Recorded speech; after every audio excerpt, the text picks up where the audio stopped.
All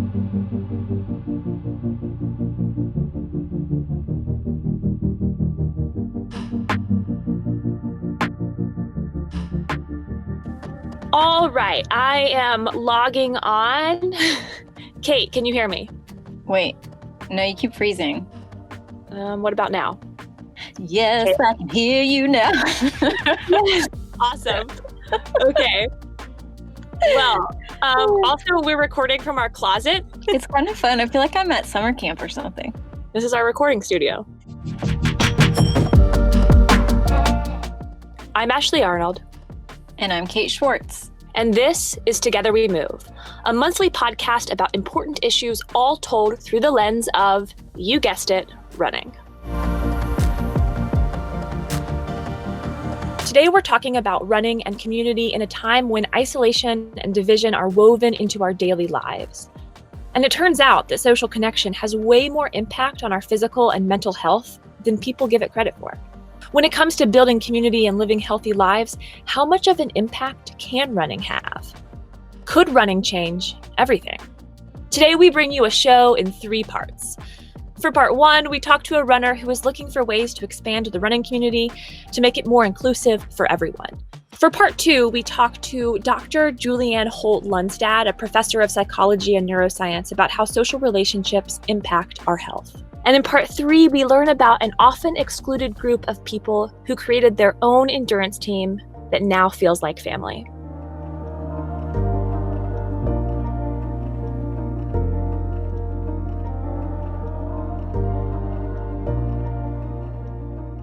So we're going to start with an interview that you had, Kate, right? Yes. So I talked with Mike Moreau, who works for Fleet Feet Chicago. My name is Mike Moreau. I work for Fleet Feet here in Chicago, mostly at the Lakeview and Old Town stores. I also coach high school cross country, track, and freshman boys basketball at North Shore Country Day. I came across Mike as I was reading a Runner's World article called 11 Black Indigenous People of Color Speak Out About Running and Race. In his photo, he was wearing a Fleet Feet jersey, and we were looking for more people to have these conversations with. So I thought, ooh, a Fleet Feet guy. We have to talk to him. And so as I started digging, I discovered that he had recently started a podcast where he interviews other BIPOC runners to learn about them and tell their stories. And by the way, BIPOC is a term that we use a few times during this podcast, and BIPOC stands for Black Indigenous People of Color. It's a term you're going to hear a lot. And we'll also link to his podcast in our show notes. It's been really fun so far, honestly, just because I'm learning more about just people and BIPOC runners in general. I'm also pretty guilty of, in general, just kind of, following the white runners and not really following, other minority runners in the sport, or even just the minority casual runners, because I didn't know many were out there. Even though I don't know necessarily a lot of these people, we have some shared experiences, and I think it's really cool because I think running in general can bring people together because you share similar experiences regardless of the pace you run. We need diverse groups of people getting together so that people from all walks of life feel welcome and feel included. And then as a whole, we feel more connected, we feel less lonely, more empathetic and compassionate. Exactly. But just diversifying something isn't going to solve all the problems. For example, Mike even commented that he's been guilty of saying that running is this great sport because all you need is a pair of shoes, but that is really oversimplifying it. We need to show everyone out there and just make people feel more welcome, and I think the sport can be better because of it. So how do you think that location and access maybe comes into play here? That's a great question, and one that Mike actually explored a lot in his most recent podcast, and we talked about it. On the last episode I did with Carolyn Sue, the creator of Diverse We Run, Yeah. she talked about on her Diversity Run panel, the trail runner, I can't remember her name right now, try to get her friends to, her black friends to run in the trails with her. And she didn't even think about like how nervous that would make them feel about being in a place they're not familiar with. And there's a lot we can work on just by, like you said, wanting to make sure that people feel like they're welcomed. And the more we can do that and feel like people have a safe space, the more that people will become a part of things. Accessibility can be an issue, just getting from one place to another. Getting involved with, BIPOC runners at younger ages to let them know that, hey, this is something you can do just to, in general, just for a little bit of exercise, and maybe it's something that they stick with, for a lifetime. And then again, just other runners in general making an effort to run in different neighborhoods and see different parts of their cities and make people not feel like outcast, because I think that's a big issue. And something else that he said was really interesting. He talked about this idea that BIPOC runners outrunning in other communities where white people may not be used to seeing someone of color might, in a sense, help them get accustomed to seeing someone that doesn't look like them. And that would maybe alleviate racism somewhat, create more of what should be the reality that running is truly for everyone. She's not saying that that will be the answer, but she hopes that, people seeing more BIPOC runners being a part of the community will not make it strange when they see, a BIPOC runner running in their neighborhood that they may not see before, and think they're actually just going for a run instead of that strange person in a neighborhood that makes them feel unsafe. This is a really interesting point that he's bringing up here, because in part 2, when we talked to the psychologist, we talked about these casual interactions with people and what happens with microaggressions, and just how those casual interactions can really lead to loneliness. In my conversations with Mike, that was a big topic. And I think that loneliness absolutely comes into play here. So that made me think about this episode of Mike's podcast with a runner named Carolyn Sue. She talks about feeling this pressure to convince people that racism and discrimination are real, as though they don't believe it. And so the two of them were both featured in that Runner's World article that I mentioned, where I saw Mike in the first place. And it's on that topic about racism and discrimination in the running world. So the article discusses all these different experiences that these runners have had. And at the bottom of the article, there were a lot of comments. There were some positive comments, but there were also a lot of negative comments. And some of them were things like, as a white man, I feel discriminated against and picked on by this article. And it was just this really grave misrepresentation of the point that the article was trying to make. It was just trying to foster a sense of inclusiveness by talking openly about these issues. Oh, so it sort of sounds like this guy or these people making the comments were really twisting it to make it about themselves. Exactly. And here's what Mike said. It's very frustrating, just because it's the majority being uncomfortable. And when people are uncomfortable in general, they don't really like it. Like, that guy is probably just so used to things being the same way that when someone brings something different to the table, he didn't like it. And no one was picking on him. We were all just sharing our own stories, and he inserted himself into the conversation when no one really asked him to. No one was saying, "Hey, you random commenter, this is all your fault." He just wanted to share our stories and have an impact on the running world in whatever way we could. And getting back to some of the things that running has taught me, it's that being uncomfortable is okay, and it's where you see the most growth.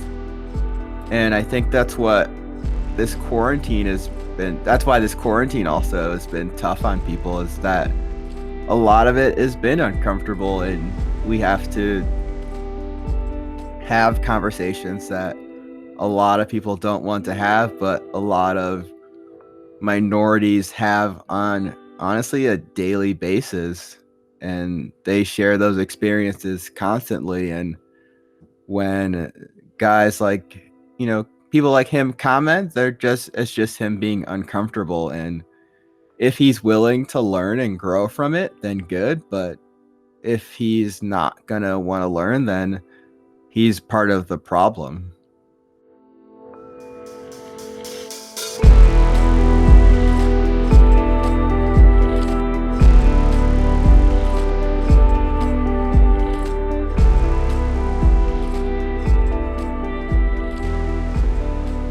Okay. My name is Julianne Holt-Lunstad, and I am a professor of psychology and neuroscience at Brigham Young University. My work, my research focuses on relationships, so social relationships, and their impact on our health, and in particular, physical health. And so this work has, of course, led me into looking at social isolation and loneliness, but conversely, also looks at the protective effects of being socially connected as well. So essentially, when Julianne started her research, no one was doing much with loneliness. There were only 5 studies published in 1988.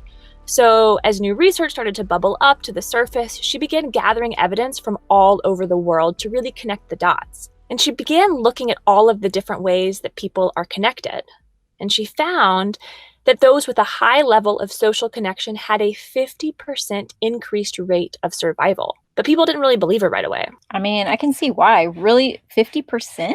That seems incredibly high. Yeah, it sounds like so much. But in order to prove it, she took the study a step further. And so really what I did was, because, as you know, the impact of this on our health, our physical health, and even how long we live is not very well recognized by the general public and or even the medical community.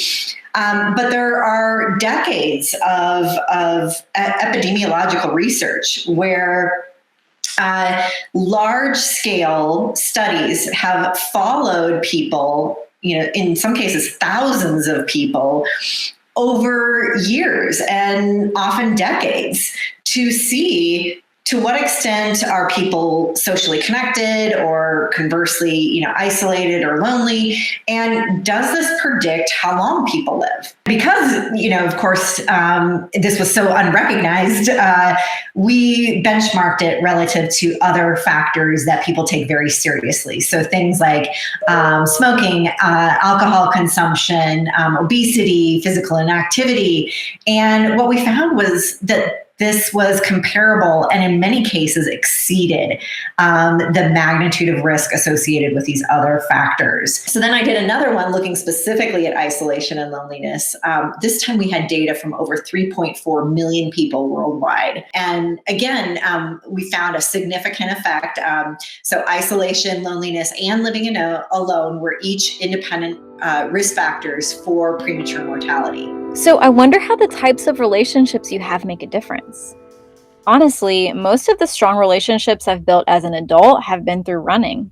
Yeah, same, totally. That is where my mind went as soon as she mentioned relationships too. And it's so much more complex than I even originally imagined. So here's what Julianne had to say. Of course, relationships are complex.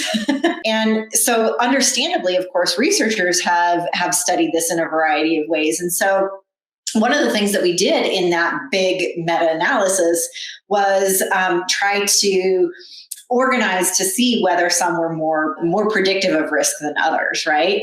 And so generally, we were able to categorize these in 3 different ways.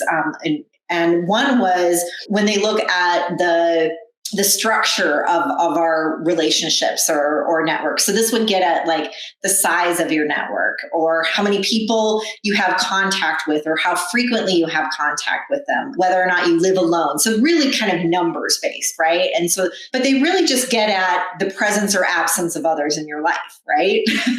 And they may not get at how meaningful those relationships are, or whatnot. And so the next one gets more at the functions that our relationships serve. And so some of them look at the extent to which there's social support, whether it's perceived or received, the extent to which you have someone you can turn to for favor, for understanding, for advice. So that these functions that our relationships serve. We really lean on one another for advice, for grounding, for reality checks, for like just acceptance. I mean, I feel like that is what we do when we're out running together. And it's so interesting to me because I think about how, like, oftentimes without running, many of us probably would never have crossed paths. And now we're really close friends. Right. And with running friends, there's a tendency to really connect. I mean, we're not distracted by technology or anything else when we're running. And honestly, that's kind of unique these days. Plus, when we run with others, we're conquering a challenge together. I mean, do you think those feelings help us connect on a deeper level? Yeah, I absolutely do. And I think that you really nailed it on the head when you said we're free of distractions and we're like conquering this thing together. And there's a lot of power in that, like going through adversity with someone else. So when I talked to Julianne a little bit more about this, she also talked about the quality of relationships and loneliness and the roles that various relationships serve in our lives. And then finally, the last third category gets at the quality. So the positive and negative aspects of our relationships. So how satisfied you are in your relationship, or how much conflict or strain there is in the relationship. So interestingly, they all predict health outcomes.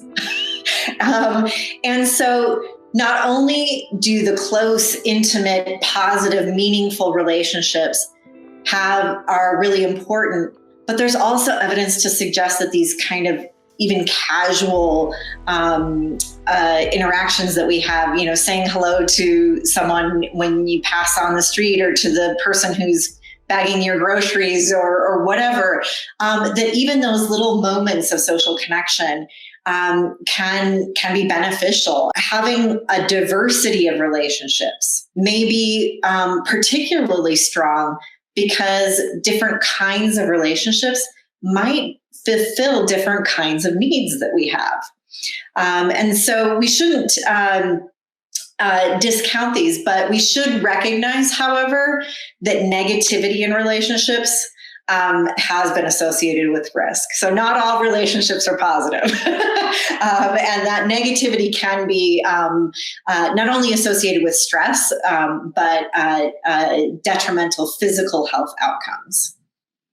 So this part really got me thinking about marginalized people like the BIPOC community and how maybe loneliness is an even bigger obstacle for them because of microaggressions. This is kind of the thing that we touched on earlier when you were interviewing Mike. Maybe someone is less likely to say hello to someone of color on the street running by, or smile to them when they run because of some sort of racial bias. And what if over time that develops into a pattern of loneliness? And if so, does that make it harder to be included or to feel included? So I asked Julianne about that. She said it might be true. And here's why. There is some research to suggest that those who are members of marginalized or stigmatized groups are at increased risk for social isolation and loneliness. And so that doesn't necessarily mean that they always are or are not. So we can't just assume that anyone is or is not isolated or lonely, but that does increase one's risk. And so, you point to one potential source for that, right? And so that's another point to always be conscious of is the mechanisms behind these and how we can act to disrupt these kinds of cycles. And then also, naturally, I asked her if she thought that running could potentially be an avenue to build community. And? Well, and she says, yeah, she doesn't run. It sounds like her husband is a prolific runner, though. He's done several marathons, Ironmans, and so she's been at these events supporting him. And she's also a really avid hiker. I've been at these events and I've seen firsthand the amount of support that is required, right? And so while my research doesn't focus specifically on runners, I have personally seen firsthand how there can be this sense of community around that, and there is some research to suggest, even outside of big events like that, that even just walking or running or any exercise program, that having someone to do it with, people are more likely to stick with it. Having that support, so knowing that that person's counting on you to meet at 6 a.m., you're more likely to get out there and show up, so that for that person who's depending on you, so you're more likely to stick with it. And so, of course, that in turn is linked to better outcomes also. My big takeaway from that is that she says someone else to do it with. And I do think that running with others reinforces the idea that you can count on those friends. It makes me think of some of the conversations I had with the Achilles athletes, but we'll get to that later. Okay, so one other thing here that I think might sort of tie in is this idea of negative bias. So one of the things that is characteristic of individuals with chronic levels of loneliness is a negative cognitive bias or repetitive negative thinking. And so what this means is that in very ambiguous social situations, there's a tendency to perhaps assume negative intent. So Julianne gave me this example of, like, if you text your friend and they don't respond right away, your response could be, oh, they're busy, maybe they're making dinner, they're with their family. Or you could think, oh, that person's ignoring me. And if you think they're ignoring you and you take it a step further and you actually text them and say, are you ignoring me? Then you've created this really defensive situation. And that sort of like energy can spread. So then you put your friend in this awkward situation where they have to react to that versus like assuming goodwill, I guess you could say, on the other person. So we talked a lot about that idea of that negative feedback loop that happens. And then she took it a step further to talk about some emerging research in gratitude. So researchers are looking at, can empathizing with the other, can that help disrupt and start to lessen this repetitive negative thinking? Can we decrease that in a way to interrupt that cycle? Another strategy has been around gratitude, and how by expressing gratitude to someone, telling them something that you really, hey, I just wanted to reach out and let you know, I really loved this interview. Thank you so much for considering me. You are an amazing interviewer.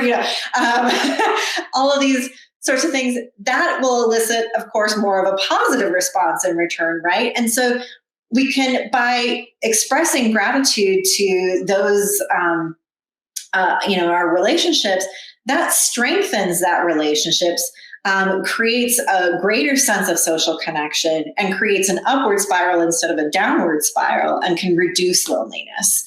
And so these are some ways that we're trying to find to disrupt these kinds of cycles.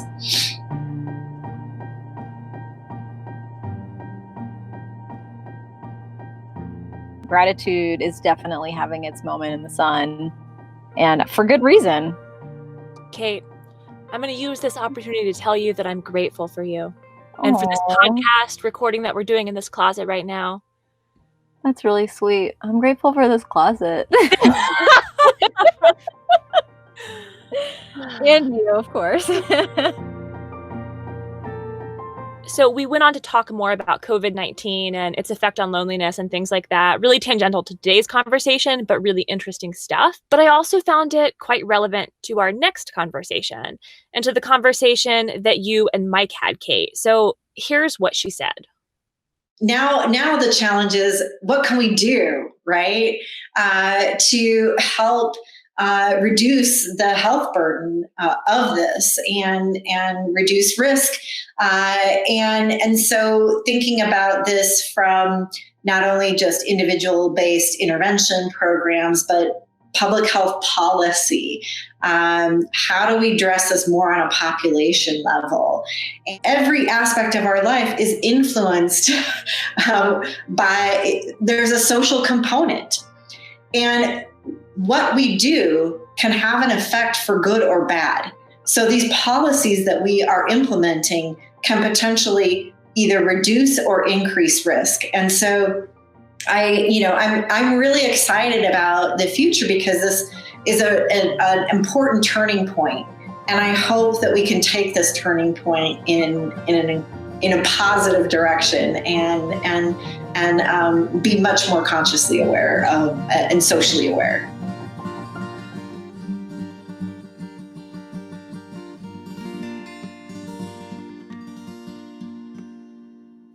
So now we move on into the final piece of this podcast puzzle. And this is all from a series of interviews that Kate conducted throughout the summer. And just so you all know, you can find stories about all of the folks she's about to talk to on our blog on fleetfeet.com/journal. For part 3, we learn about an often excluded group of people that created their own endurance team that now feels like a family.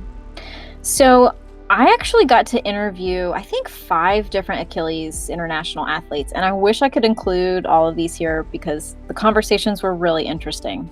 But let's start today with a conversation I had with a woman named Lupita, who started her own chapter of Achilles where she lives in Tucson, Arizona.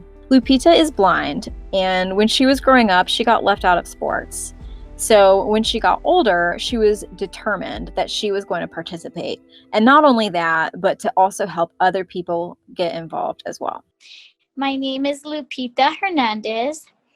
I live in Tucson, Arizona. I was actually born in Globe, Arizona, and moved down here when I was 2 to go to the school for the deaf and blind. And then I went in 7th grade to public school and on to college.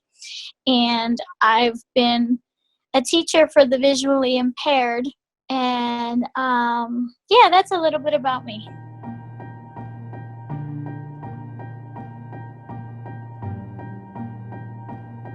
As a child, I remember really clearly that we always talk in one of the organizations that I'm in the Federation of the Blind, that about raising expectations. And I was a product in middle school of lowered expectations. And so I would have adaptive PE, and in adaptive PE, we had maybe something like 20 sit-ups and just a couple little exercises. And I remember being left out of sports as a child and saying, I wish I could do the things that the other kids were doing. And I would listen to them playing ball and football and all these other sports that I wasn't able to participate in. So I vowed to be in sports when I got older. I asked Lupita about what motivated her to start her own chapter of Achilles. And she told me that she was already sold on the idea.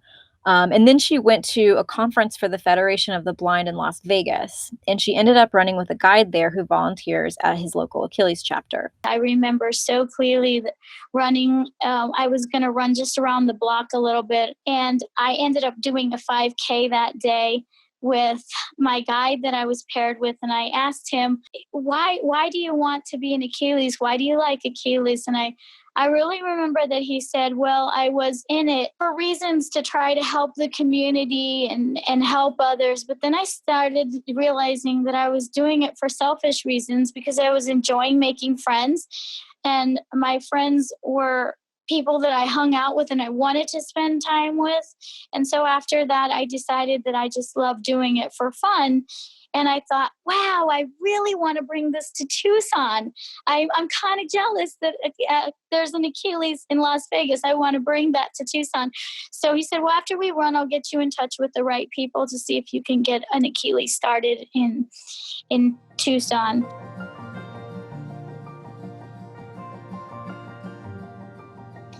I think going back to the fact that as younger, I was left out in sports. I didn't want anybody else to feel left out in sports. And so I would talk to people that would say to me, I wish I could do that, or I wish that I could learn how to do that, or I could do what you're doing. And I tell them, well, you can. And so for me, the reason for doing it was wanting to see others come together and enjoy each other and enjoy the love of sport, the love of running, the love of any kind of sport, cycling, anything where people are included. Because sometimes for me, if I'm having a difficult time finding a guide, I'll say, well, I'm just not going to do that. And I didn't want others to feel down and feel hopeless. I wanted people to be able to say, oh, so what you're saying is if I join Achilles and you can help me find somebody that will want to run with me and do a marathon. Or it might just be that one person that says, I really don't want a marathon, Lupita. I just want to go for some walks and go other places or meet other people. Then Achilles is still the place for you. For me, right, walking on a treadmill is great, but going out and getting the fresh air and the smells and talking to somebody as I'm running just makes the time go by so much faster, and it makes these sports so much more fun. I always have somebody by my side, and I like that. That's teamwork. You know, for me, running is also a really social sport. And so just hearing her talk about all of those details just really kind of solidifies that really special relationship that running has. It's like, oh yeah, that's what it's like. Yeah. So I had these conversations before you had the interview with Julianne, and they really resonated with me because I got the sense from everybody that I spoke with that these relationships within their groups were so meaningful and authentic. And in fact, I started thinking about all this because I had heard this woman on this other podcast promoting a book she had written about overcoming loneliness and making friends as an adult. And she was talking about how difficult it can be to make good friends. And it struck me that the folks at Achilles had really found something that a lot of people are looking for. And even when Lupita mentioned the volunteer she met in Las Vegas, it sounded like he signed up to volunteer thinking he was doing a good deed. But before long, he realized he wasn't just doing community service. He was making these authentic relationships that improved his own life. And then all the other athletes that I spoke to, without knowing what the others had said, they all described Achilles as a big family, not just a group of people that they run with. Like Julianne mentioned, a marker of a satisfying relationship is one in which you have social support. You know you can count on somebody when you need help or when you need a favor. And for an athlete like Lupita, if she's going to run outside, she typically is going to need a guide to join her. And when somebody shows up to run with her, that's confirmation that this is someone she can count on. And I imagine that builds a meaningful bond between people.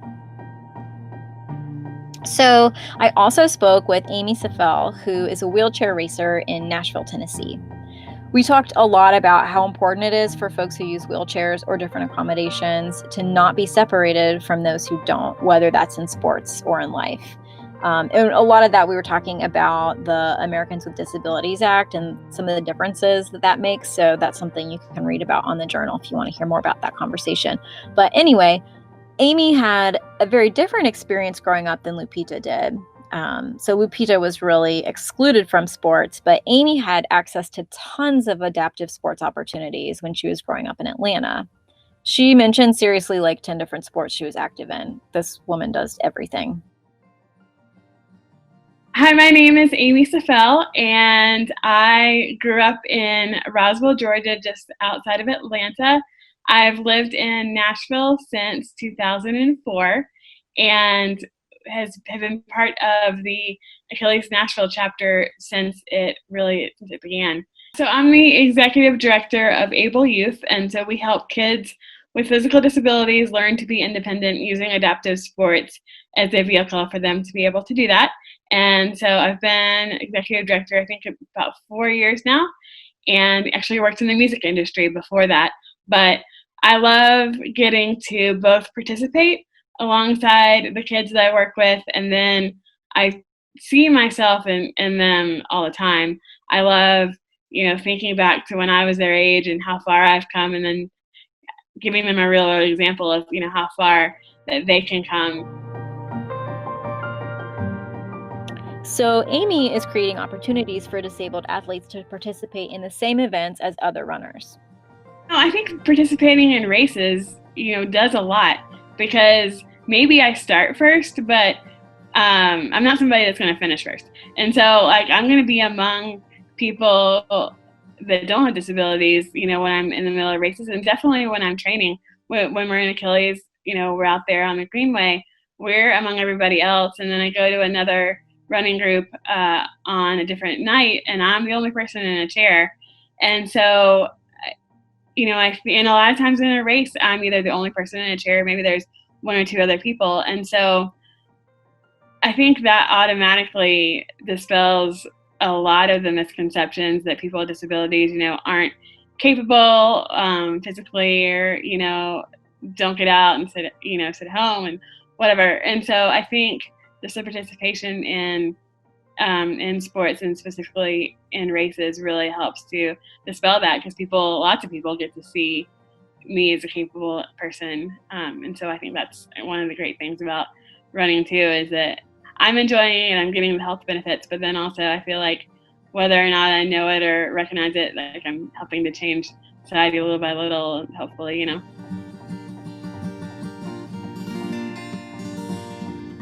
So if you take anything away from our conversations today, take away this idea of gratitude and community. And we're all going to be stronger and healthier and happier if we do all this together. I think Achilles International and Mike and Julianne's research all provide excellent examples of this. Thanks for listening. Thanks for sharing it with your friends. Have a great run. We're grateful for you. Bye!